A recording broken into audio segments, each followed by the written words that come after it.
Hello, everybody, and welcome back to the Sanderlanche podcast. Today, we are discussing chapters 14 and 15 of The Way of Kings by Brandon Sanderson, wherein Kaladin tries to get his bridge crew moving in the right direction, more metaphorically than literally, but maybe a little bit of both. And then Adolin and Dalinar and co. They spend the chapter just hanging out, waiting on the plains for some bridges to show up. So, yeah. I'm Data, and with me today is Jamie, Jack, and Joe. So hang on to something. Talk words, I swear. Okay, taking that bit again. So hang on to something, everybody. The Sanderlanche is about to begin. Fear in the blades, the spirits of the fallen faith, soil and degrade, my legacy and name, penned in the code, the father duty long bestowed, burdened by the shame. When order dies, there will be no pride in victory. When honor dies, I will be denied by history. I give my everything, return the reckoning. Glare of the ghost fills my eyes. When honor dies. So yeah, 2 more chapters. I don't know that they're super eventful chapters, but what did you guys think of 14 and 15? yeah, I mean, not super eventful, but I feel like I like Kaladin's chapter. I'm enjoying his turnaround and his conversation with Syl as well. I thought was quite good. Obviously, there's something going on with her. I feel like it's like a great little eye of the tiger moment for him, really trying to prove something to the team. So I hope that works out for him. Otherwise, he's going to be very exhausted for a very long time trying to motivate people. The fallout after the chasm fiend as well. Yeah, I still really like Dalinar. I like getting his perspective and his son and his nephew and Sadeas, and yeah, there's a lot of drama there, more than I'd sort of anticipated there would be. But nice little tie into obviously the title of the book, and in the prologue when the king died and had his words written by our white assassin or assassin in white. Yeah, and no one really understanding that wasn't the king that wrote that. Pretty cool. Lots of little things to just pick up on, but yeah, not a lot of action, but I think it was good. Enjoyed reading them. Yeah, I don't think at the time when we saw Seth write that for him and leave it behind in the prologue, we didn't know that men don't write, so it didn't come off as unusual to us. And then looking back, it's like, oh, that would look strange, right? Yeah, and I mean, it wouldn't be hard to believe that someone had a secret talent of being able to write something. Okay, if you're hiding all sorts of things, maybe writing is one of them. But we obviously know different, so yeah. It's going to be sort of fun to see that play out. Yeah, I just like how they're like, man, if he was really keeping that a secret, it's a shameful thing for a man to be able to write. Yeah, it's like, oh my god, he's keeping a diary. The contents aren't embarrassing. It's just the fact that he writes it. Yeah, no, I can't believe it. How could a guy? Yeah. No, interesting chapters. Like Kaladin's little workout session to try and intimidate the others was kind of funny. I think the highlight for me this week was the delving into the relationship between Dalinar and Sadeas. Just it was interesting to see. Oh, okay, so Sadeas is actually, we thought he was just a slimy git, but no, he's actually got some principles. And it's like I love this dynamic of he and Dalinar hate each other, but they are both sworn to the same thing, so they are going to work in tangent, not tangent, in cohesion with each other. I thought, oh, that's a cool little wrinkle. Like Sadeas looks like he's being set up as a villain of the piece, but he's not just a strap venture kind of villain. He's got a bit more to him. So I really like that. I think that's pretty cool. Yeah, he seems, at least from Adolin's perspective, well, no, that's not fair, because he's also in charge of the army that Kaladin's in, and so yeah, he doesn't seem like he's being set up to be a nice guy. That's for sure. Yeah, these chapters, kind of echo what everybody else said. The Kaladin stuff, you kind of are rooting for him. So the fact that it's not going super smoothly to start out with. While not surprising, is like a little like, oh man, I wish this was going better for him. What I found a lot more interesting was the Syl like becoming self-aware type stuff, because obviously there's some kind of force setting that in motion, you would have to think, and so I wonder what that is. And then all the Dalinar stuff good. Again, any perspective that we got from Adolin, I was kind of annoyed once again. But we learned the reason why the book is called Way of Kings, I guess. So that's cool. Well, maybe not the whole reason, but at least like we know that Way of Kings is a thing in the book. Mm-hmm. So yeah, it's good stuff. I am definitely excited to read more. I feel like only due to the fact that this book is written in as a longer book, I feel like we're not getting enough good meaty chunks in each section. Like last week was pretty good because we got like a whole little bit where like they're going to the hunt and then they hunt the thing. But this one I felt like I got to the end and I'm like, oh man, I want to keep reading. So yeah, I'm excited to be able to continue to read it. Sure.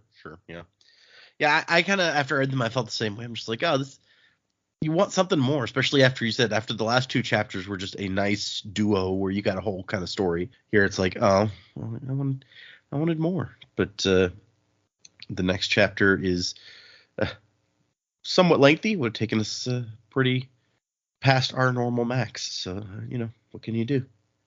But yeah, I agree. I think both Jamie and Joe are enjoying Kaladin's story at this point that they mentioned. And so I agree there also that it feels like something's starting to happen there. He's turning things around and I want to see more. Okay. Well, I guess let's move into these chapters. Our first one is called Payday for a good reason. It's because it's the chapter where Kaladin gets paid. Who would have thought? And our epigraph says, "Let me first assure you that the element is quite safe. I have found a good home for it. I protect its safety like I protect my own skin, you might say." So that sounds like someone's absorbed some power. Some power from what? Oh, but honestly, it made me think of like Hoyd and Elend eating the Laracium and like absorbing it into them. So that's the image I got in my head when I read this. So I'm just like, all right, so someone has whoever this is writing this has just taken some of the power, whatever it is, and put it into them. Maybe it's a shard blade or something. I don't know, but that's where my head went. I stuck a shard blade in me. It's nice.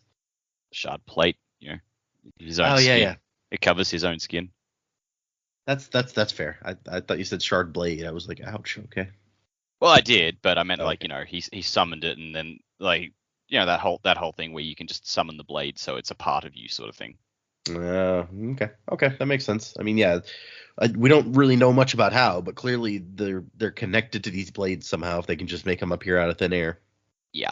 So that's a fair point. So it's the next morning after we last saw Kaladin, and he gets up and he starts waking up all the other bridgemen. There's there's 34 members of Bridge 4 currently, so that's 33 guys other than him, and he's getting them up, organize, out of the barracks, form ranks, and nobody wants to do that. And so he's like, okay, and he goes over to Moash, who's like a stronger dude. He's an Alethi, and Kaladin needs an example. He can't use one of the skinny guys like Dunny or Narm. There's a guy called Dunny. That poor bastard. If you're not familiar with Australian slang, Dunny is another word for toilet. Yeah, nothing else to be done with that. I'm just we're gonna leave that and move forward. That is every time I see this guy, I'm gonna think, hey, look, it's toilet dude. And so he goes and like pulls Moash up. And Moash is like, storm off. And he pulls his arm back like he's going to hit Kaladin. And Kaladin punches him right in the gut where he knows it will wind him. And Moash doubles over and Kaladin just drags his ass outside. He throws him over his shoulder and carries him outside, I guess. And that means that he's like, okay, I'll do the same thing to the rest of you. You don't get up. And it turns out that was, that example worked out. Everybody else gets up. They're like, okay, yeah, we're going. And Kaladin's like, okay, things are going to change around here. First off, no more sleeping in. And a guy named Sigzil, which says that he has dark brown skin and black hair, meaning that he was Makabaki, which is a thing that we've heard before, from southwestern Roshar. probably he was Azish or Imuli, whatever those things are. Foreigners were common in bridge crews. Those who didn't fit in often made their way to the creme of an army. So isn't that nice? Then on top of everything else, it's like, yeah, if you're foreign, we just chuck you in the bridge crew.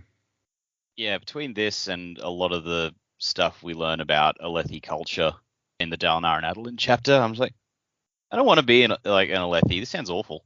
Yeah, right. It doesn't sound great. I agree. And so what Kaladin tells them is like, I'm your bridge leader, so my job is to keep you alive. I can't do anything about the Parshendi arrows, so I'm going to have to do something about you. We're going to make you stronger so that you can run more quickly and get the bridge in place. And we're not going to lose anybody else.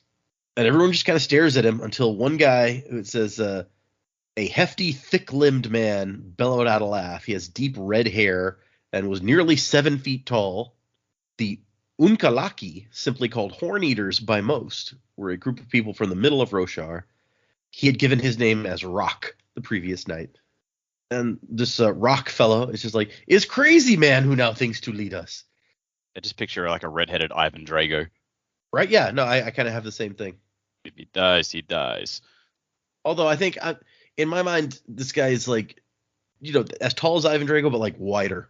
He's just like, like a maybe even closer to like Andre the Giant sort of thing. I don't know. Andre the Drago, huh? And they all laugh at him so hard that even some laughter sprens start showing up. And then Moaz is like, hey, Gaz, this guy wants us to like carry around bridges for practice. Do we have to do what he says? And Gaz is like, nah, bridge leaders only have authority in the field. And Moash is like, looks like you can storm off, friend. And they all take off. And I like Syl standing there like, well, that didn't go so well, huh? And he's like, he's not surprised. He's just frustrated because when he had to train guys in the army, they might have been inexperienced, but they weren't like blatantly insubordinate because you could punish them. These guys are already as low as it gets. There's not much punishment that you can dole out to them to make things worse. And so he just switches tacks. He's going to go after Gaz, who tries to hide around the corner to like jump him or something. But Syl, since she can only be seen by who she wants to be seen by, can just go around there and take a look at him and be like, he's hiding. He's crouched down over there. So Kaladin goes around the other way and he's like, hey, what up? And Gaz is like, I'm not going to lie for you, man. You don't have authority anywhere other than the field. If you hurt me, it's like, no, dude, calm down. I'm just here to get my pay. And so he pulls out the 5 diamond marks. And he gives Kaladin 4, and Kaladin's like, nah, give me all 5. And then he turns around and he gives Gaz one of them back. And he's like, this is so you don't forget that it comes where it comes from. You aren't keeping part of my pay. I'm giving it to you, okay?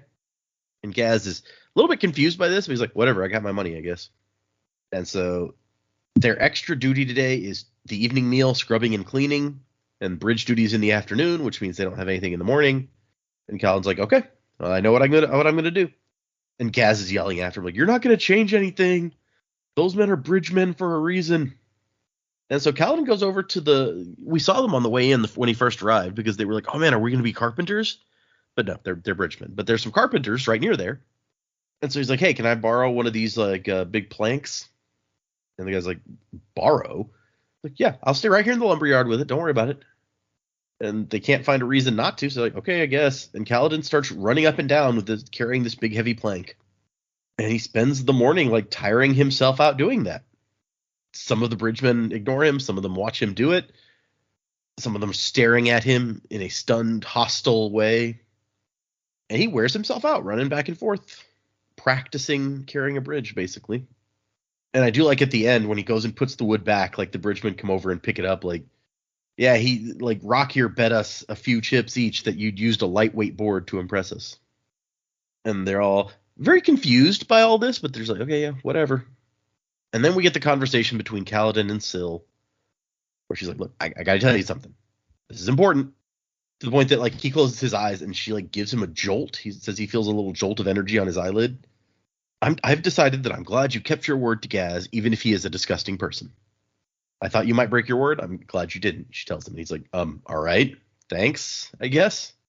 And she says, Kaladin, this is important. And she starts explaining to him, it's like, suddenly I know what a lie is. Like a few weeks ago, I had no concept of that. But now I'm happy that you didn't lie. Do you see? You see?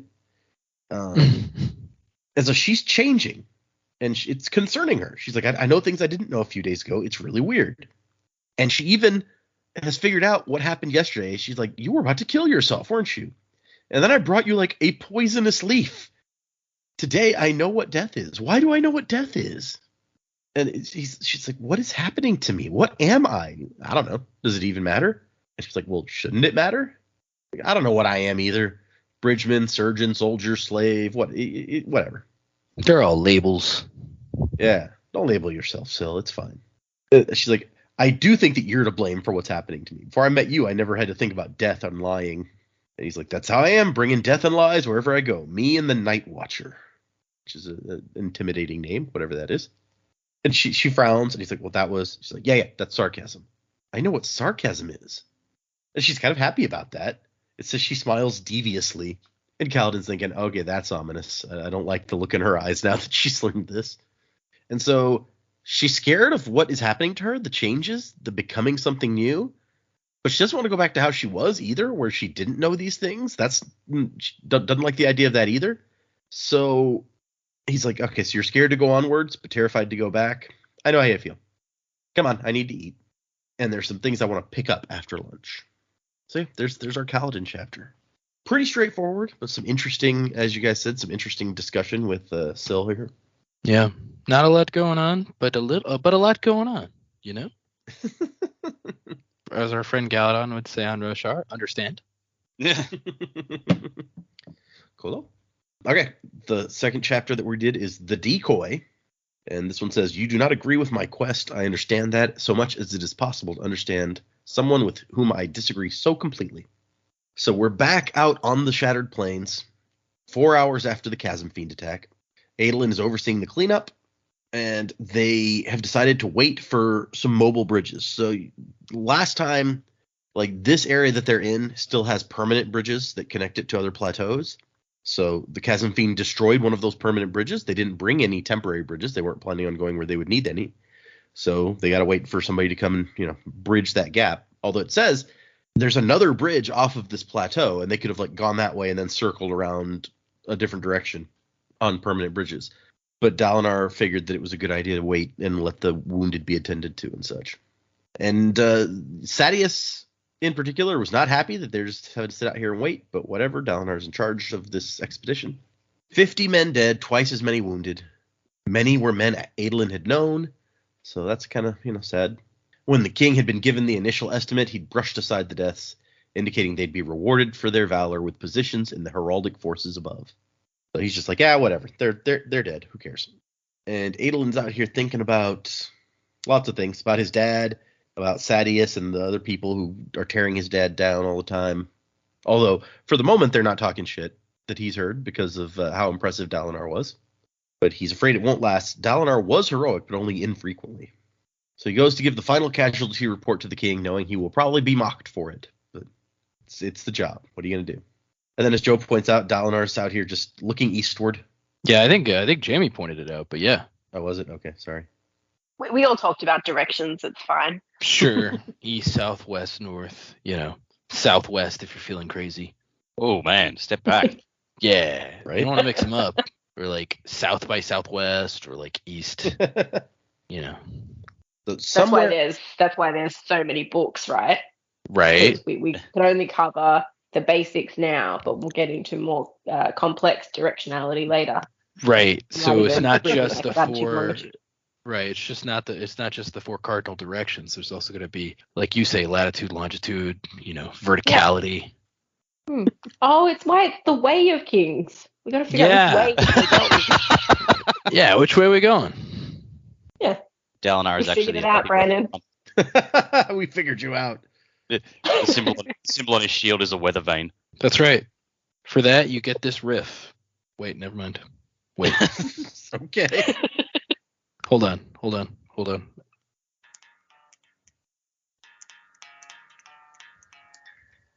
No, I can't do it. Forget it. Leave all that in. It's really bad. Well, obviously, yeah. Okay, I'm done. Man, For sure. we're getting serenaded this episode. Okay. Dalinar's thinking somewhere out there to the east, in the center of the plains, the Parshendi have their base camp. Dalinar's actually the one who suggested the strategy they've been using, where they're basically laying siege to the Parshendi out there in the middle of the plains. They can't get out to the west. I'm sorry, they can't get out further east or south. It's impassable. The plateaus were too weathered. And the Alethi are blocking the west and the north. So the Parshendi are trapped out there in the middle of the plains, and they figure they'll starve them out and gradually winnow their numbers down by getting into these fights on the plateaus. Because as he points out, if they just take their whole army out into the middle of this giant shattered plain, one disaster means they're stuck out there with no way back. So not a great possibility. And he thinks it had been a great plan, except Dalinar had not anticipated the gem hearts. Gem hearts. So, I mean, all of their money comes from the chest of a giant creature, or all of their large stack of money, I guess. Like, so how do these spheres form other than in giant creatures? Yeah, I guess we don't know if, do they mine gems also, or are all gems from the insides of crabs? Who knows? Yeah. It's if this was the plot of Uncut Gems, I feel like that would have been a movie I would have seen more than the first 10 minutes of. All right. I'm sure that movie's supposed to give you this impression, but like I couldn't watch it because like from the moment it began, I was just filled with anxiety. No, I haven't seen it. I want to, but I have. That's one of those. I've got to be in a certain mood for that because everyone I know who has seen it says this is like if Anxiety was made into a movie. Yeah, like literally from the beginning of it, I'm just anxious. And I said 10 minutes. I probably watched like 20 minutes of it, but I was like, I can't watch any more of this. Yeah. I mean, I want to see it because everyone says it's also like the greatest thing Adam Sandler has ever done. Mm-hmm. Yeah, I mean, he was in the 20 minutes I saw, he was very good. Another movie that filled me with anxiety from start to finish was The Fighter with Mark Wahlberg and Christian Bale. Yep. I believe you. I don't know anything about this. Yeah, one of Conan O'Brien's sisters is in that movie. That's the one Christian Bale won his Oscar for. Yeah, I think so. And Melissa Leo as well, as I recall. Let's see. Sorry, I lost my spot while we're talking about this. You got anxiety. Yeah, right. So we find out something interesting about how inheriting traits works here, where it's like Adolin has blonde and black hair mixed together. The blonde comes from his mother, so that's a little bit weird. I don't understand how that works. No. So it's like blonde with some black streaks, or like is it just like dark blonde? Maybe it's like a Dalmatian type thing where he's like spotted. Oh my god. I definitely get the impression the way that it says mixed that it's more like some of it is blonde and then some of it is black. But maybe I feel like if it was just like a dark blonde or whatever, that it would say something like that instead of that's what I thought as well. But I'm just like, well, what else could it be? Like unless it's like those cat patterns where they got really dark fur but some yellow mixed in with it. Yeah, or maybe it like comes off. Yeah. Yeah, or maybe it comes off looking like highlights, where it's like, the roots are one color, but the tips are a different color. Could be. Most gem hearts are harvested quite differently from how this one had been today. Sometime during the life cycle of the Chasm Fiend, they sought the western side of the plains, where the plateaus were wider, climbed up, made a chrysalis, and waited for the coming of a high storm. So that confirms so it says what we were talking most about last time. Yeah. Yeah, and it also says like most. So like again, do all spheres come from these heart gems, or it's just like what? Yeah, what's happening? It's very confusing. It's like again, it's like trying to wrap my mind around the fact that like Lerasium and Adium were metals, but they were the bodies of these two gods. Like what? What? I don't understand. But so while they're in these chrysalises, they just you come up, you get some hammers or a shard blade, and you cut out the gem heart, and easy work for a fortune. We find out later it's like one of these big gem hearts could apparently support one of the 10 armies for a month or something. So that's a lot. There's mysterious spren that hang out around dead great shells that look like the smoke that might come off a candle after being snuffed, which is just such a specific way of putting that. I also like that the scouts cross the chasms with jumping poles so they can move around out here trying to spot chasm fiends pupating. The good old pole vaulters. right? The pole vault core of your army, very important. So the gems are worth a lot because, for one thing, paying and feeding thousands of troops ain't cheap, but a single gem heart could cover expenses for months. Beyond that, the larger a gemstone was when used by a soulcaster, the less likely it was to shatter. So you remember, like, one of Yasna's, when she soulcasted that Rockway, one of her gems, like, cracked. Apparently, the bigger the gem, the less likely it is to break when you use it. So a big gemstone can let you soulcast a bunch of stuff. And he notes, like, the High Princes could just take turns going after these things, but that's not how the Alethi do stuff. Competition is doctrine. Vorinism taught that the finest warriors would have the holy privilege of joining the heralds after death, fighting to reclaim the Tranquiline halls from the Voidbringers. So if you're really good, when you die, you get to go and help the heralds fight to take back heaven. Yeah, which sounds like they don't do that anymore. It seems very Klingon to me. Like this, if you die good, then you get to fight more. It wouldn't be my idea of heaven, but whatever. Mm-hmm. What was that other warrior alien race in Farscape called? Oh, the Luxans? Yeah. So they think that they've made good headway cutting down the Parshendi numbers. I think he says that they thinks they've taken out like a fourth of what the Parshendi started with in these 6 years. But, you know, that's 6 years. It could take a lot longer to finish them off. Alucard sent messengers demanding to know why they killed his father, and they never got any answer, which is still just bizarre. It's like, night of the treaty, we're going to kill him, and then we're going to run, and we're not going to say anything. And then Dalinar's thinking about High Storms and his visions. He's supposed to unite them once again. And then Sadeas comes out of a tent or a pavilion and kind of gives Dalinar a nod to indicate, okay, I did my bit. Now you do yours. Apparently they had a reason for inviting High Prince Vama on this hunt in the first place. And Dalinar notes that Adolin looks like he's trying to listen in on Sadeas' conversation with the king.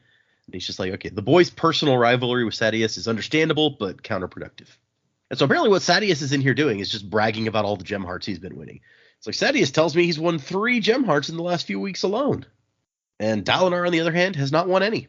Yeah. And even for like how they describe the king at this point, I'm like, really, that impresses him? He's pressed by gems collecting? I mean, I know it's a lot of money, but I guess to him it translates into victories over the Parshendi, but even so, like, not really. Yeah, I mean, you're not wrong. It does seem like, oh man, look how great this guy is. When it's like, I mean, it doesn't even make it sound like it. It's Dalinar specifically thinks about it. It's not really that hard a thing. You go out there and the thing is in a pupa and you just cut it open and get the heart out. I guess it's hard if there's an army of Parshendi in the way. But and the king's like, it's Sadeas' bridges. They're way better than yours. You should like copy him and do it the way he does. And Dalinar says, Your Majesty, Sadeas' bridges waste many lives. And Sadeas is like, yeah, but they're fast. Relying on wheeled bridges is foolish, Dalinar. Getting them over this plateau terrain is slow and plodding. And Dalinar says that the codes state a general may not ask a man to do anything he would not do himself. And so he's not interested in running one of these bridges. You don't even let them use armor or shields. And I am so glad this finally got addressed. Yeah, I was about to say, we finally get an answer to why are they not allowed to use armor or shields. It's like, what the fuck It also is going... makes, yeah, and it also makes that other guy look way bigger of a jerk. Yeah. Which other guy? Sadeas, like he's just like you know, as far as we knew, this was the only way this could be done for some godforsaken reason. And then it's clearly like, oh no, that's not the only way it can be done. It's just that's the way he prefers because it's cheaper. I don't know. Yeah. I'd rather them target these guys than my actual fighters. Yeah. He's just like, Yeah, and if they wear armor, they point the arrows in the other direction. So might as well make them an easy target. They're expendable. yeah, it's way easier to replace a bridge man than a trained soldier. So just the way he says it, the Parshendi just keep firing at the bridgemen. I assume that for whatever reason, they think killing bridgemen hurts us. So he's just literally like, yeah, we don't give a shit about them, but the Parshendi are under the mistaken impression that we give a shit. So let them keep killing bridgemen. Our troops will line up and fire directly into their cannons, clogging them with wreckage. Yeah, basically. Wave after wave of my own men at them. Right, men? You suck. Yep. Key to victory is the element of surprise. Surprise! Yeah, they lose lots of bridgemen, but it's fine. because they win battles that way. The arrows don't get shot at the soldiers, so everybody's happy except for the dying bridgeman. Wait, I got one more. Okay. Like, why is this godforsaken ball of dirt worth dying for? How should I know? You're the ones who are going to be dying. And so, Thaddeus is like, I mean, you can't argue with how effective my methods are. And Dalinar says, sometimes the prize is not worth the cost. The means by which we achieve victory are as important as the victory itself. And everyone is just like staring at Dalinar. Not just Thaddeus, but Adolin and Renarin are over here like, what? They're like gasping, like, what did he say? The prize is worth any cost, bright Lord Dalinar. Winning the competition is worth any effort, any expense. We spared no expense. Yeah, exactly. Saw how that worked out. The fact that this is their response to that and they still call it a competition, this is the point where I'm just like, all right, you all can go to hell. No, yeah, that's fair. And then Thaddeus makes another one of those backhanded comments about how Dalinar is, everything's a contest, Dalinar. You're just failing quite spectacularly at the contest. And now Adolin tries to jump in. He's pissed off. You saw what he did earlier, Thaddeus, while you were hiding back by the pavilion with your bow.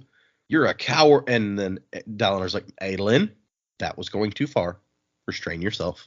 And then Thaddeus, now that he knows that Dalinar is not going to allow anyone to call him on his shit, he's like, one son who can barely control himself and the other's incompetent. This is your legacy? And Dalinar says he's proud of both of his sons. And Thaddeus is like, well, I mean, the firebrand I get. You were impetuous just like him once. But the other one ran out there unarmed, didn't even draw a sword or a bow. He's useless. And then that's another one of those everyone stops for a second moments. And Adolin puts his hand out like he's going to summon his sword. And Dalinar has, no, I'll handle this. Thaddeus, surely I did not just hear you openly before the king call my son useless. Surely you would not say that, as such an insult would demand that I summon my blade and seek your blood, shatter the vengeance pact, cause the king's two greatest allies to kill one another. Surely you would not have been that foolish. I must have misheard. And Thaddeus is like, yeah, I mean, probably you heard me wrong. I wouldn't do something like that. Smarmy little shit. Guy's an idiot. And so Elkar's like, okay, so I guess we're done with that. But Thaddeus will not let it drop. He's like, no, maybe we're done, but I don't think this conversation is ever going to be done until Dalinar learns how to act like a man again. And Elkar's like, I said, that's enough, Thaddeus. And here comes a new voice. Quite enough, you say. I believe that a single word from Thaddeus is quite enough for anyone. And we have the return of wit. I like this guy. Right? Whether or not he is actually Hoid, as we speculated last time. Like, this guy's cool. I like him. Do we not like Hoid? Is that a thing? No, I like Hoid fine, but I'm saying if this guy turns out to not be Hoid, I still like him. Oh, if he does it, sorry. The way you said it made it sound like even if he is Hoid, I like him. No. I think you misheard. Because I knew what he was saying. Surely I did not just imply that we don't like Hoid. I mean, if you really love Kelsier, maybe you're not a huge fan of Hoid. Hoid kicked his ass. Kelsier kind of deserved that. You're not wrong. Yeah, I mean, Kelsier's all right, but sexy drifter, man. And the king's like, Wit, when did you get here? I didn't know you were around. And he's like, oh, a while ago. You've been here for hours. What have you been doing? How could I have missed seeing you? I had so many people I needed you to insult. Yeah, basically, right? Wit just says, I had things to be about. It's like, bro, you work for the king. Like, that's the thing you're about. Your job is literally to insult people he wants you to insult. Where were you? He says, I wouldn't want you to lack for me. And the king's like, I've done okay so far. And yet you were still witless. Which sounds like he's insulting the king, quite honestly, but maybe he can get away with that. It's okay because it's a pun. Yeah, right. And then Wit just goes at Thaddeus. It's kind of delightful, honestly. He makes some prostitute jokes. Yeah, that insults and insluts joke is like, I did not see that one coming. It's a little clever wordplay, I guess. Yeah. Is it clever though? I mean, yeah, you're right. I'm just mad I didn't come up with it. Yeah, you know that like it is wherever Brandon does his writing, if he does it in an office or whatever, he's just sitting there just going, oh, that was a good one. High five me. He's like, you know what, Thaddeus, I'll leave you alone if you can speak and yet say nothing ridiculous. Well, I think that shouldn't be too difficult. And Wit says, and yet you fail. For you said I think, and I can imagine nothing so ridiculous as the concept of you thinking. What of you, young Prince Renarin? Your father wishes me to leave you alone. Can you speak and yet say nothing ridiculous? And everyone turns to Renarin, and he's like, nothing ridiculous. And Wit's like, yeah, okay, that'll do. Touche. Yeah, we can be friends. That's a good answer. If Bright Lord Sadeas should lose control of himself and finally kill me, perhaps you can be the king's wit in my stead. You seem to have the mind for it. And so Renarin feels better about himself, and Sadeas is more annoyed than ever. So everything is worked out. Everybody wins. And so Wit's like, so come on, Sadeas, you going to do Alethkar a favor and rid of us both? So it is legal to kill the king's wit, but by doing so, you forfeit your title and lands. Of course, if you could assassinate a wit without anyone knowing it was you, that was a different story. Yeah, so you've really, really got to hate the wit and be prepared to give up everything you know. Or be super duper stealthy. Yeah. I guess if you're poor, then you can get away with it because you're like, okay, take my title and lands. Mm. So yeah, Sadeas is not willing to give up his title and lands just for the satisfaction of stabbing this dude. And I like Elhokar's like, Wit, come on, Sadeas has my favor. There's no need to torment him, so I disagree. The king's favor may be torment enough for most men, but not him. He's just really backhanding the king with like these little slights, but apparently it's fine. No one is safe from the king's wit, not even the king. Apparently. And so Dalinar is after seeing what he does for Renarin here, Dalinar's reconsidering a little bit his opinion on the wit. And in the meantime, the king has asked Dalinar to look into something, and he's like, come on, Adolin, come help me look into this thing. So we remember during the battle, the king's saddle girth broke and he fell off of his horse. And so the king thinks that it was cut, that it was intentionally sabotaged to make him fall off his horse. And so Adolin and Dalinar are looking at it, and they're both like, I mean, maybe it was cut. I don't know. We're not leather workers. What do we know? And Dalinar's like, I mean, I think maybe the break is smoother on one side as if it were sliced so that it would rip. And Adolin's like, but what's the point of that? Like, a guy falling off horseback is not going to hurt. It's not going to hurt a shard bearer, somebody in armor. If it was an assassination attempt, then it was an incompetent one. And Dalinar's like, well, I mean, even incompetent assassination attempts are sort of our duty to look into if we're protecting the king. So yeah, still an attempt, man. You still got to look at that. Yeah. So basically, I think that they end up on, let's take it to some leather workers and get like opinions of people who actually do know a thing about this. And they're talking about possible people who might be going after the king. Check to see if Royan is still bitter about Wit's insult at the feast last week. I like that. It's like one of the high princes is so pissed off about being insulted that he's going to try to kill the king. High Prince Bethab offered the king offered these contracts to the king for the use of his chulls. In the past, he's tried to slip in language that would favor his claim in a succession. He's been very bold ever since your Aunt Navani left. I love this, that it's like one of the high princes, here's a contract to use some of my crabs, and also it has a little codicil that says that I should inherit if you die. Like, what kind of crazy-ass contracts? And Adolin will not let the Sadeas thing drop, and Dalinar's like, you have got to stop fixating on him. He likes Elhokar, which cannot be said for most of the others. He's one of the few I trust the king's safety to. And when Adolin disagrees, he's like, okay, come on. I'll show you a thing or two about what we're talking about. Adolin keeps thinking like his dad's so great, but at the same time, he's constantly underestimating him, it seems like. He's like, I know Sadeas is bad. Why is my dad trusting him? Well, maybe he has a reason, dude. So they go to see Vama, and Dalinar makes some not so subtle hints about using the king's soulcasters for lumber. Apparently, providing his soulcasters for people to use is like one of the primary ways the king taxes the high princes, because everyone needs soulcasters to make food or buildings or what have you. That's one of the things that you realize quickly here is, like, in this very warlike culture, if you have guys that can just make food with using emeralds, then supply lines become a thing that you're not having to worry about, which is one of the primary things that restrict movement of armies. So it kind of makes a huge difference. And they go to see Sadeas after dropping these hints. And apparently Sadeas preempted this discussion by telling Vama that he was going to double the price for the wood that he'd been selling him. Sadeas controlled the only large forest in the region, so he's the only one with a ready supply of wood that is not soul cast. And Adolin realizes, oh, these guys invited Vama on the hunt just so they could maneuver him and like do this. And Dalinar's like, maybe we should tell the king about us doing this kind of thing. And Sadeas is like, I mean, I've tried. He doesn't have the mind for this kind of thing. Just leave the boy to his preoccupations. His are the grand ideals of justice, holding the sword high as he rides against his father's enemies. And then Dalinar says that the king's paranoia is starting to worry him. I don't know where he gets it. And Sadeas is like, you can't be serious. He gets it from the way that his uncle treats him. 1,000 guards, halts on every plateau to let soldiers secure the next one, really? And Dalinar tries to say the codes, and Sadeas says the codes are a bunch of idealized nonsense devised by poets to describe the way they think things should have been. Gavilar believed in them, and look where it got him. And where were you, Sadeas, while he was fighting for his life? And Sadeas is like, we're really going to rehash this again now? I'll protect the boy my way, you do it yours, but don't complain about his paranoia when you insist on wearing your uniform to bed just in case.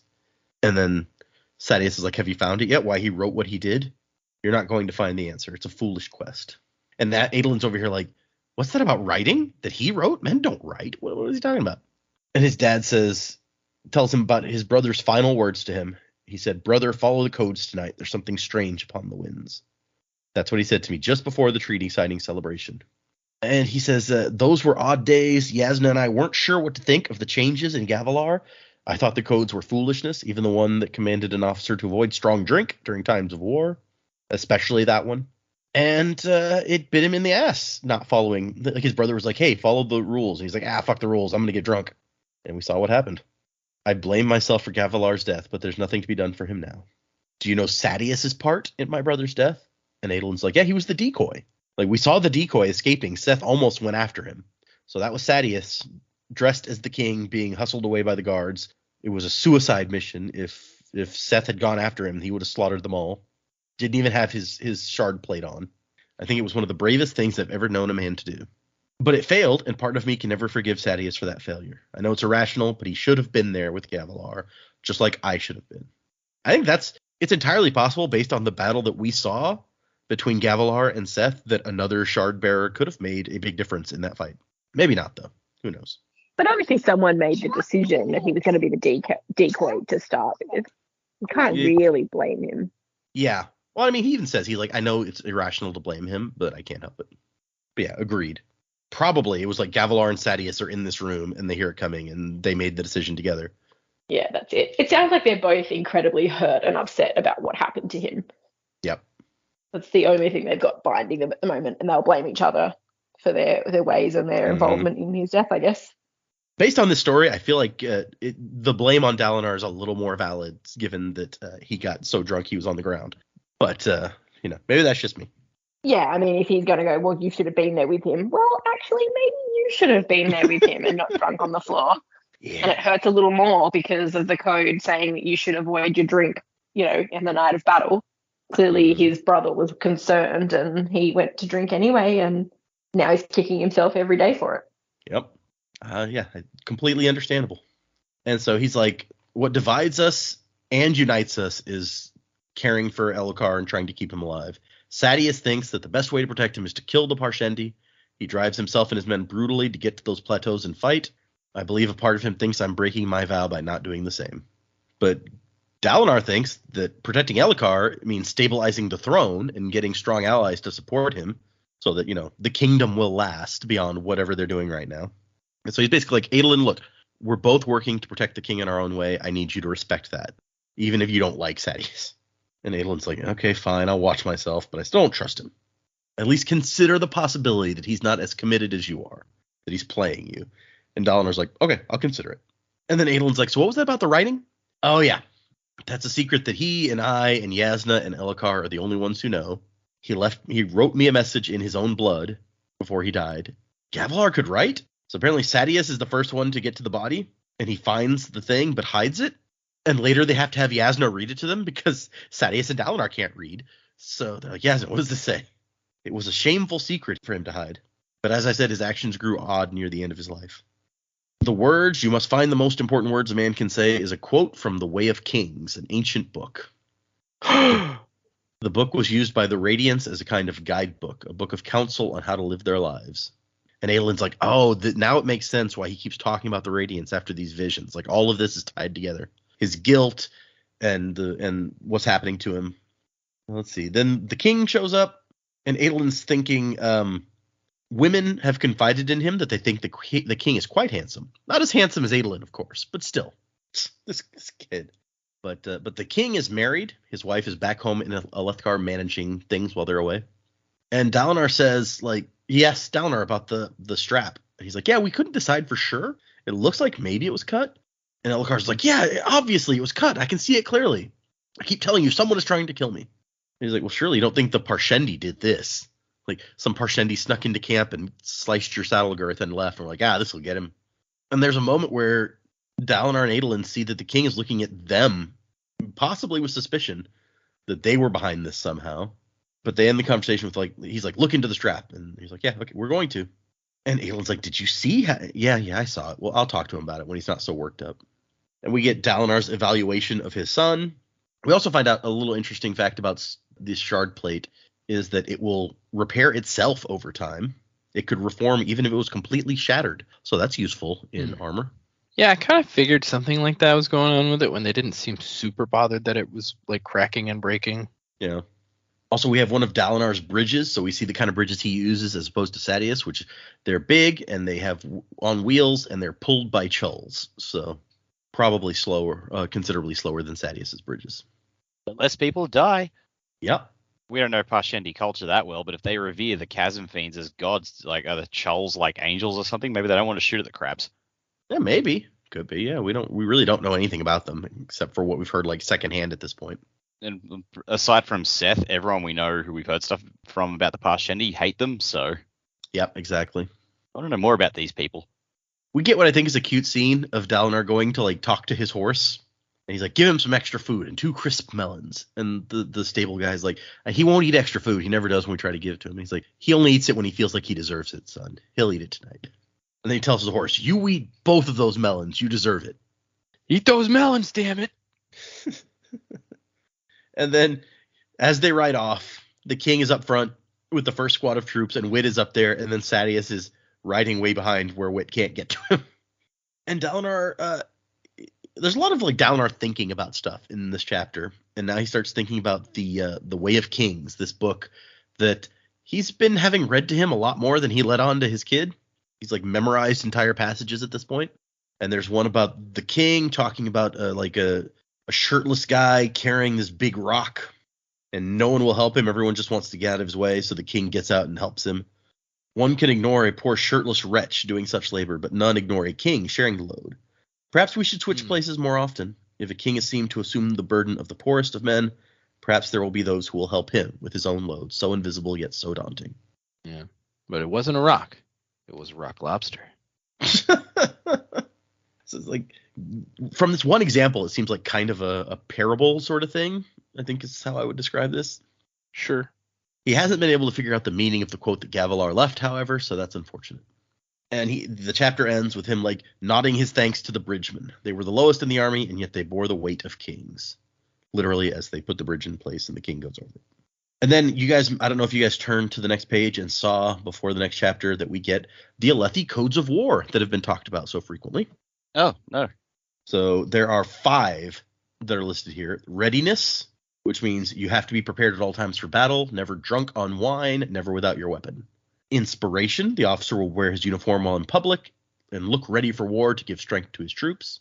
Restraint, the officer will refrain from needless duels, arguments, or squabbles with other officers to prevent injury to men who may be needed to command. Leadership, the officer will require no action of his soldiers that he would not be willing to perform himself. And honor, the officer will not abandon his allies on the field, nor seek to profit from the loss of his allies. So there you go. There's the codes that we're talking about. A lot less complicated than I think of when I hear somebody say the codes. Yeah. I'm now picturing like a massive book when you say the codes, like the whole big thing to memorize, but it's really not that bad. Every time they've mentioned the codes up until now, I just imagine Dennis Quaid shouting, "A knight is sworn to valor," and then the Sean Connery dragon comes and picks him up. As you do, yeah. Fucking great movie, that. But I like how kind of basic these things are. It's like, have your weapon with you. Don't get drunk when there might be a battle. Don't abandon your allies on the field. These are things that seem really straightforward to me, but that all these Alethi are like, yeah, those are ridiculous. Nobody follows the codes. All right, then. King is above the code. Because the codes really aren't asking of that much. Right? Exactly. That's what I'm saying. So yeah, what are these guys doing out here that they're like, we're not following the codes? Are they just, maybe they don't refrain from needless duels, arguments, and squabbles? They certainly don't seem to do that. Well, they definitely make people do shit that they're not going to do themselves. That's fair. Yep, 100%. Except for Dalinar. He could definitely say, all right, now I want you to go out and you catch that giant lobster claw. Sir, I've already done it. Yeah, Your it's your turn. turn now. Okay, I'll show you how it's done one more time. But then you got to do it yourself, okay? I don't think I'd ever noticed before, either on the same page with the codes, like there's drawings up on top of men fighting, and like some of them are like, it's perfectly reasonable, like two guys with swords going at it. There's one picture of a guy with a sword and another guy who seems to be just grabbing the sword blade, which that's not a great plan. And then there's a guy with a sword swinging at another guy, but the other guy appears to be like his legs are crossed and he's floating in the air with his hands up. So it's like a yogi or something. I don't know what's going on there. An airbender. Been in the air, hey? Yeah. Anyway. He's actually trying to surrender. Yeah. He's like, please don't. Both hands up. He's like, hey, no. Can you not? Yeah. It turns out that guy sitting down with his hands up is drunk. He didn't follow the code. He did not follow the codes. That's why, yeah, he's just super drunk. Okay, predicaments. We got a little more Kaladin, a little more Dalinar this time. Where do you guys think? Where's this all going? What are we doing next? Yeah, I mean, still not a huge amount to go off though. I am going to throw out that maybe the bridge crew is Bridge 4, just because they were on the afternoon shift and it feels, well, I think it's afternoon, so maybe. I don't know, maybe that works. I think when Kaladin gets his crew up to scratch, I think they will, at the very least, capture the attention of Dalinar, if not Elhokar, and maybe switch armies or something. I'm not even sure if that's a thing that can happen, especially when you're paying off a slave debt. Syl, she's the Windspren, but I reckon maybe she's not a Spren. Maybe she started her life like the same sort of way, but she's obviously going on a journey that is abnormal, and she knows it's abnormal as well. So I guess it's not really a prediction. Kind of is, but yes, she's not a Spren. Hating like a Spren, but not a Spren. I think it was Dak predicted that Dalinar wouldn't make it out of the book alive. I hope he does, but I feel like it'll come down to maybe Dalinar and Sadeas. Like, they're going to have this tension between them, and I feel like really one of them's going to have to continue on for when the king is no longer around. So maybe one of them will go and one of them will stay alive. But I don't know which one yet. We'll see how we go. So a whole bunch of like kind of non-prediction-y predicaments for me today. So do you think Adolin is right that we can't trust Sadeas after all? I think I don't not trust him at this point. I think they've definitely got unresolved issues between the two of them, obviously stemming back to the night the king died. We still don't know what's going on with Dalinar's episodes that he's having exactly. So without much information on that, it's a bit hard to sort of go into that any further. But yeah, I don't necessarily distrust him. I don't agree with his viewpoints and how he runs his army and stuff. But I don't think he's bad. Like, there's conflict, but I don't think he's a bad character. Or the bad guy, rather. I don't like him, but I don't think he's the bad guy.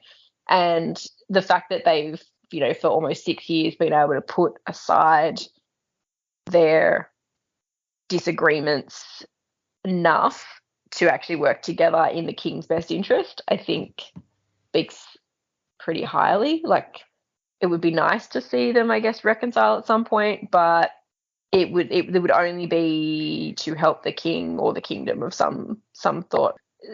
Dalinar is going on about uniting them. So exactly who he's uniting, if it's all the princedom or what's going on there. In the current, I mean, really the only two sort of princes that we've got that we can see, they don't see eye to eye. So I imagine uniting all of them is going to be quite difficult. Yeah, probably would be. Yeah, so I don't really know how that would happen. Yeah, okay, that's fair. I mean, they're kind of united because they're all under one king theoretically, but Dalinar clearly is like, that's not enough. So yeah, more united, it does seem like it might be tricky. Yeah, I feel like they're united in the way like Westeros was united. Ooh. You know, at the first option they get, they're all going to kill each other. You know. Yeah.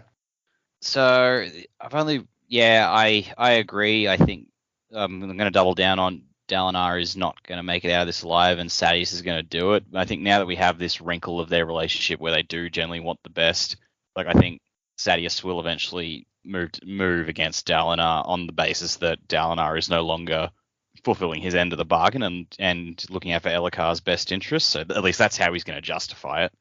So I think, and then presumably Sadeas will then take Dalinar's Shardblade. But an unexpected wrinkle that'll come out of that is Dalinar's horse. The fact that, he seems to respond well to good people and good masters, and think, maybe Kaladin will wind up with this horse. Like, it will just refuse to obey anyone else and disappear off, and then Kaladin will find it. We'll find the horse out there and just approach it and treat it nice, and this horse will be like, all right, I like you, I'm going to stick with you. That would make sense. Yep. No, I'm behind that. Yeah, that's all I got. Okay. So if Sadeas ends up with Dalinar's blade, I guess it's real obvious who killed Dalinar. So it can't be like he's trying to hide what he did or anything. Would the king have a problem with this? If we know there's a formal system in place for duels, and stuff. Hell, we nearly saw one erupt just in these chapters between Dalinar and Sadeas over Sadeas's insulting his son. Mm-hmm. So it's entirely possible that there'll be there could be a legal duel between them. And everyone's like, oh well, Dalinar's obviously going to win because he has a Shardblade and Sadeas doesn't, but Sadeas can pull off some little tricks of some kind and doesn't go that way. Okay, yeah, that makes sense. So here's the official prediction that I'm going to take from this for Dak is that we're going to see a duel between Sadeas and Dalinar at some point, and Sadeas somehow comes out on top. That's I feel like that's the most dramatic of the scenes you've predicted. It was really just a preamble because I just wanted to get to the horse thing, but sure. Yeah, I mean the horse thing. If Brandon didn't hate horses so much as we've previously established, then maybe this is where he says, oh, I've been mean to horses. Maybe now I can give the horses some. Because I did see some get knocked away last time in the Chasm Fiend attack. We didn't hear about horse casualties from Adeline. We only heard about people casualties. It's true. Yeah. Are there many books that talk about horse casualties though? Just as part of the normal process. Yeah. I guess that's true. Yeah. I don't know that I have enough information for the Kaladin portion, but I'm going to predict that he will start to make headway with this issue here of trying to get these people, enthused about staying alive and being good bridge workers. Yeah, we don't need Bee Gees right now. That's okay. And then we got Syl. Yeah, I think I agree with Jamie. I don't know that. Maybe she's not the kind of Spren that either she's I don't know if Spren can change another Spren, but maybe she's not a Wind Spren, or maybe she's transferring from a Wind Spren into something else. But yeah, I don't know. She's transitioning, sure, yeah. Sure, could be.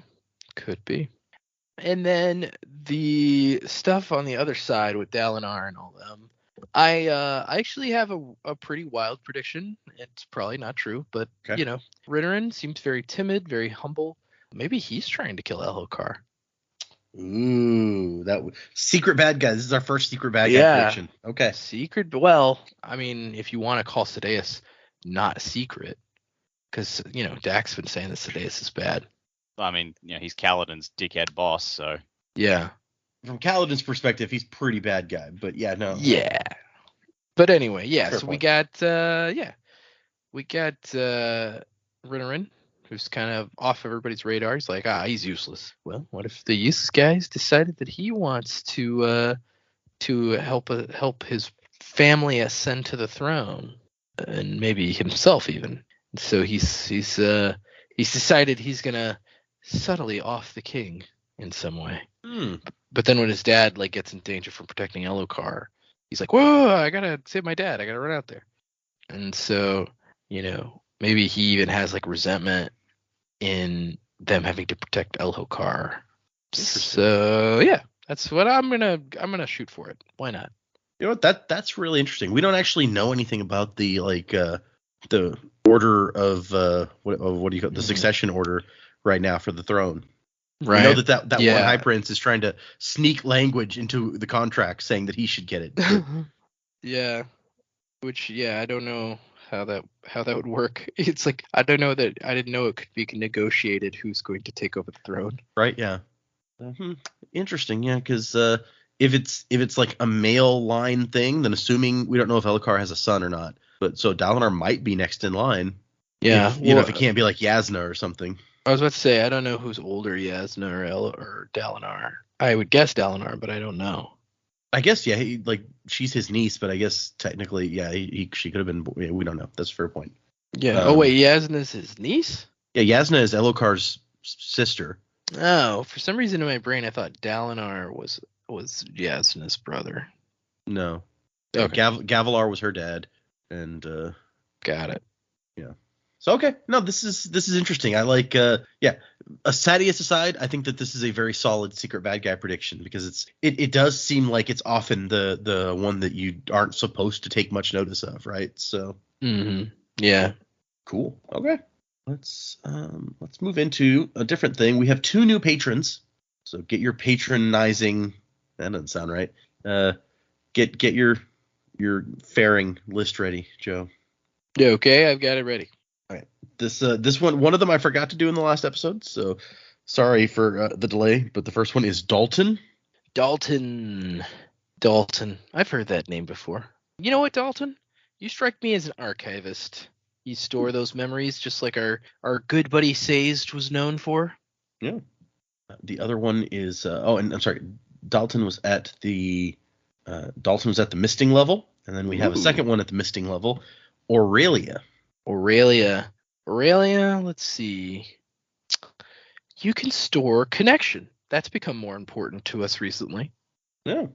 Thank you for our new patrons. You guys are awesome. If anyone's interested in checking out the Patreon, right now it's mostly me reading The Sunlit Man and posting my reactions. Although I just opened the Stormlight box last night from the Year of Sanderson, so that video is going to be going up. Probably will be out by the time this episode comes out. So, if you're interested in that kind of thing, check that out. In addition to that, we have some emails that I left from the last record that we can hit now. So let me bring those up. The first one is from Amanda Truthwatcher is the signature. SOS is in the subject line. It says, "Hey, Data, I am far behind, still trying to catch up on your podcast. I only recently, maybe last year, started listening to podcasts, even though I've been a huge Sanderson fan since the time I first read The Final Empire in 2015. In 2020, when Rhythm of War came out, I got a huge spoiler the second day it was released because I wanted to remind myself of the shards and vessels that we already knew. I went to the Copper Mine and saw a big spoiler. It was probably the worst spoiler in the book, but now I'm glad that happened. I had posted a warning to everyone else in the Stormlight Archive group on Facebook, and in doing so, met my very good friend who lives near Agra in India. She'd already finished the book, and so we started talking. My husband and I went to India in January to see her face to face, and we had an amazing time. All this to say that she's the one who recommended your podcast to me, and I'm so glad she did. You guys are so much fun to listen to, and everyone has already told you you do an amazing job. Now, finally, the reason I'm writing in, I'm on your 3rd podcast of Shadows of Self. I'm going to copy and paste a few messages I sent to my above-mentioned friend because, contrary to the book of an email I'm writing, I don't actually like typing much. So here's some quotes that she's sending as she's reading. I have one more episode of Alloy of Law. I don't want to get to Shadows of Self. I've read it at least 4 times. It hurts so badly every time. I want to know what these people think, but crying emoji, crying emoji, crying emoji. And then, oh, my friend, they just mentioned Bluebell ice cream. It is the best ice cream ever. If you ever come to the U.S., we must go somewhere you can try it. And then, this is a sidebar, LOL. I'm from this Houston area, but live in Denver and the West Coast for the last 6 years. Bluebell is what I miss most from Texas. It's the best ice cream in the country, after all. So. I'd have to agree. I enjoy it. Half gallon of Bluebell cookies and cream is my wife's favorite, and I don't mind it, so we eat it. I like strawberry. Continuing. Okay, so as I said, I'm on the 3rd episode, and every time I hear the song you chose, it makes me tear up. The lyrics are perfect. I can feel Wax's pain acutely every time I listen to the song. LOL, I met Brandon for the Skyward release in Denver, and I told him something like, you storming genius. I have read Shadows of Self at least 3 times, and it hurts so rusting much every time. And he replied, sorry, not sorry. Anyway, I didn't want to harp on about this to my friends, so I thought I would tell you. Thanks for your podcast. Oh, she's caught up, and I asked her what song you were using for Way of Kings, and she told me. I think that's a good choice. Thanks again. Keep up the good work, Amanda Truthwatcher. Yeah, I don't listen to our show a lot, so I don't even remember what song you picked. The song it's the Ghosts of Tsushima song. Oh, okay. It's When Honor called Dies. Yeah, When Honor Dies. Thank you. I was like, it's a chapter of the book. What was it called? Yeah, okay. I got it. It's a That's cool. really good song. Yeah, it's pretty good. The parts that I picked for the song on the show are not my favorite parts of that song, but I felt they were the most thematically appropriate. So Gotcha. Well, that's cool. Also, that like somebody in India listening to us suggested us to someone in the United States. That's pretty cool. yeah, listeners out there, y'all are cool. Thanks. Keep the word flowing. We do have quite a diverse listener base globally. Yeah. No joke. Well, yeah, I mean, I think our listener base is diverse based on the diversity of people who Brandon's enjoy fans. Brandon Sanderson. Yeah. Oh, sure. I don't think anyone's listening to our show that isn't already a fan of Brandon Sanderson. No, that. I mean, maybe maybe somebody I know, but I doubt they're listening through all of this just because of that. Yeah. we're just riding his coattails. It's all good. People who are just like, never read a Brandon's book, never going to read a Brandon book, but I'll listen to all, what are we up to, 170 odd episodes of this? Yeah. Let's see. Now I'm pulling up the stats again. For October, Oh no, not the 2023. stats. Oh, jeez. What have we done? the U.S. was 59.7% of our viewership. Oh, okay, that's actually not a giant chunk. I mean, considering. Canada is 8.3. Then the UK is 6.6. Australia 3.6. Germany 3.3. And then India 2.6. The Philippines, Portugal, Netherlands, Ireland, South Africa. That's the order of most people listening. And then we've got one from several countries at the bottom of the list, including Egypt, Fiji, Georgia, Vietnam, Tanzania. Hey, if you're out there, thanks for listening. Hey. I do like that Puerto Rico gets its own section here. It's got two. Oh, that is nice. I wonder if the Fiji one was like my phone automatically downloading it while we were in Fiji. That could be. Yeah, could have been. Yeah, or like you guys had a listener right in your midst and you didn't even know it. Yeah, possibly. They're Jamie walks up to somebody at a restaurant and they're like, "Wait, you're the Jamie from the Sanderlanche?" Wait, that voice. Yeah. No. Nope. If you were in Fiji at the start of October, let us know.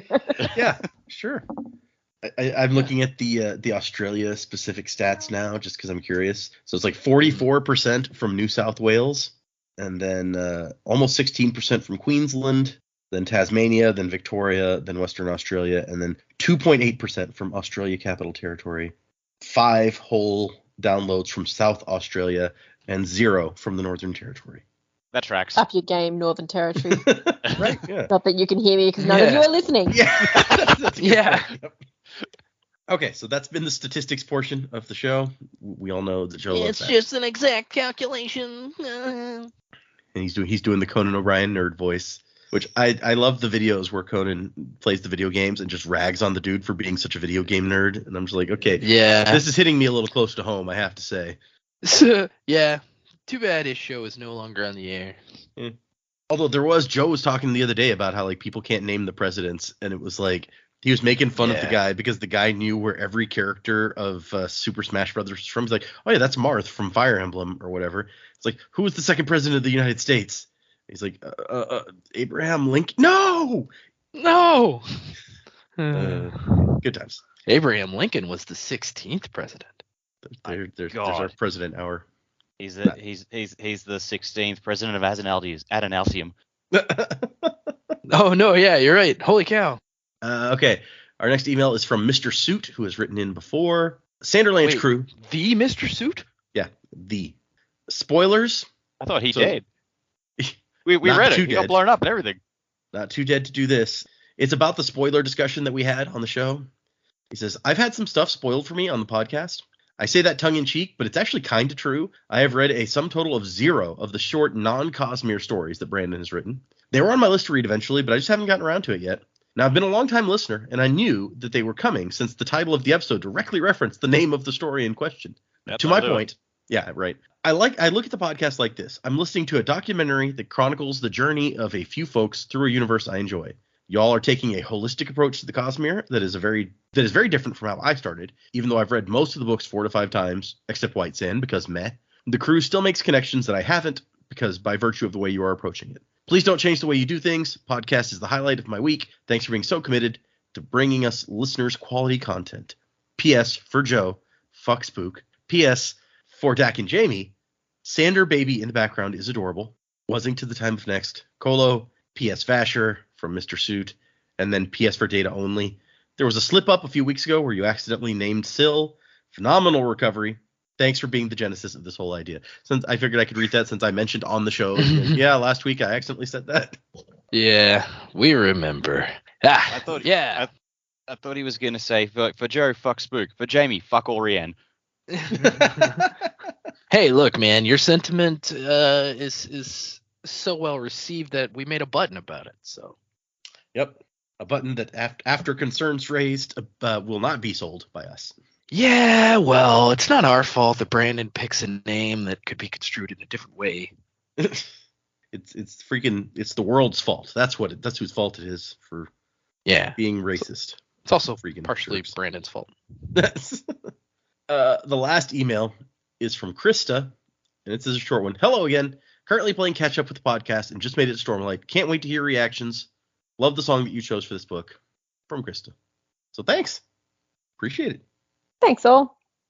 Yeah, for the first time in several weeks, we have now gone through all of the emails that we had. So there you go. Oh my god. Wow. Of course, we recorded these last 2 back to back. So by the time that you hear this, we'll probably have several more emails. We nearly got through both episodes without bringing that up. Now you just chat. Yeah, you're. Were we supposed to avoid bringing that up? the illusion. No, it doesn't matter. Now leave that shit in, man. It's like we're not missing one, so we should be okay. Yeah, not yet. Come holidays, we're gonna be missing some. That's why we're trying to get more. This is what we call the insurance episode.